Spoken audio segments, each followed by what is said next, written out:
Donc, pour avoir plus d'analyse en ce qui concerne ces différentes activités déployées par son Excellence le ministre égyptien des Affaires étrangères à New York, j'ai actuellement en ligne de la TV internationale Dr Youssef Chaaben. C'est un professeur de droit, mais aussi spécialiste de relations internationales. Vous êtes toujours la bienvenue sur la TV internationale.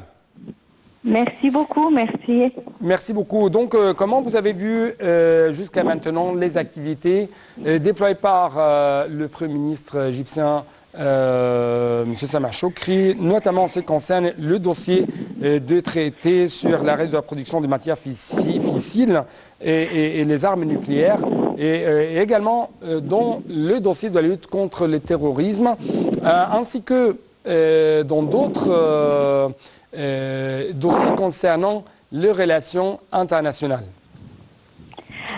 Tout d'abord, la présence de l'Égypte et le traitement de plusieurs dossiers, comme vous venez de mentionner par le ministre égyptien Sameh Shoukry, mentionne une présence diplomatique forte au sein de sur la scène internationale. Alors, lorsque l'Égypte, elle traite d'une part des armes nucléaires, d'autre part du terrorisme, aussi elle partage son souci en ce qui concerne la situation au Soudan, et elle partage en même temps des relations bilatérales avec la Chine au sommet, ce qui concerne le développement durable et les relations internationales arabes et Chine, inter-arabo et Chine. Ça veut dire que l'Égypte, elle veut mentionner très bien sa présence sur la scène internationale de manière générale. Ça, c'est en général, ça marque une présence égyptienne. Deuxième chose, en ce qui concerne le partage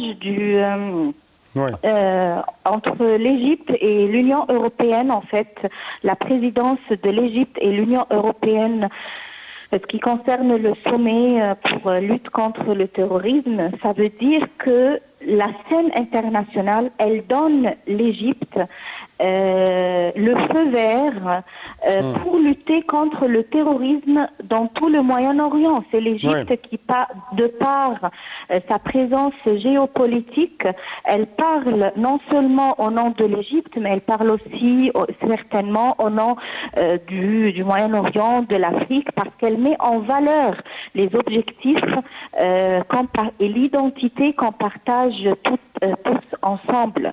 C'est la raison pour laquelle parmi les idées développées par le ministre égyptien Sameh Shoukry, c'est bien les projets de développement durable en Afrique et de la mise en valeur des relations égypto-africaines. Parce que en même temps, on veut souligner cette présence et vraiment aider les États en cas de besoin.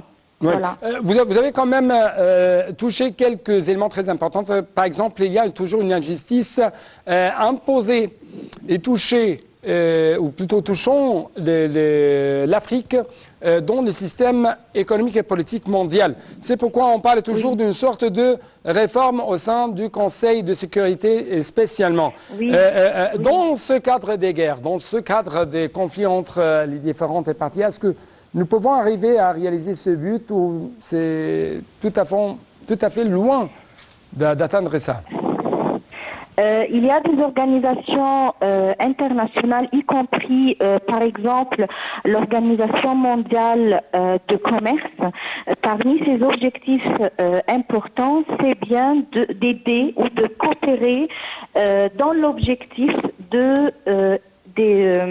de créer en fait une marge de manœuvre ou de projets nouveaux dans les pays les plus défavorisés en fait, ou les pays en cas de besoin. C'est la raison pour laquelle, parmi les principes développés ou les principes soulignés par le développement durable, c'est un principe de coopération, aussi un principe de participation, parce que l'idée du développement durable, elle englobe ou elle part de grands principes fondateurs, y compris le principe de la solidarité, le principe de la responsabilité internationale et le principe de la participation. Voilà, alors de manière générale, il y a d'une part des organisations internationales comme l'Organisation internationale de commerce qui doit contribuer pour diminuer en fait cette lacune économique entre les pays développés et les pays moins développés. Et d'autre part, la communauté internationale de manière générale, elle a la responsabilité, de par le développement durable, elle a la responsabilité mondiale, de par sa solidarité, de coopérer plus et plus, de créer des liens, de créer des conventions bilatérales avec les pays moins développés pour arriver à un développement durable universel ou international. Équitable. Bien sûr. Ouais. Avant votre intervention, nous avons diffusé une déclaration très importante concernant le dossier palestinien, l'autorité palestinienne. Le soutien à l'autorité palestinienne est un objectif fondamental et commun pour les parties internationales afin de sauver la solution des États, ce qui exige d'adopter des mesures et des procédures pratiques à cet égard. Donc, ce sont des affirmations, des déclarations faites aujourd'hui par le ministre égyptien des Affaires étrangères, Samar Chokri. Comment vous avez donc lu de telles déclarations? Ces déclarations, ils soulignent elles soulignent un principe très important, un principe international, c'est le principe de la souveraineté, que chaque État a sa souveraineté sur son territoire. Et l'Égypte, elle était et elle est toujours le garant de ce dossier palestinien. Mais on peut dire que sur la scène internationale actuelle, il y a plusieurs autres dossiers qui ont pris le relais ou qui ont pris le dessus, mais ça ne veut pas dire que l'Égypte va oublier le dossier palestinien. L'Égypte, elle est le garant et elle a passé des années et des années pour les négociations palestino-israéliennes. Alors, à mon avis, c'est comme un rappel en fait, un rappel.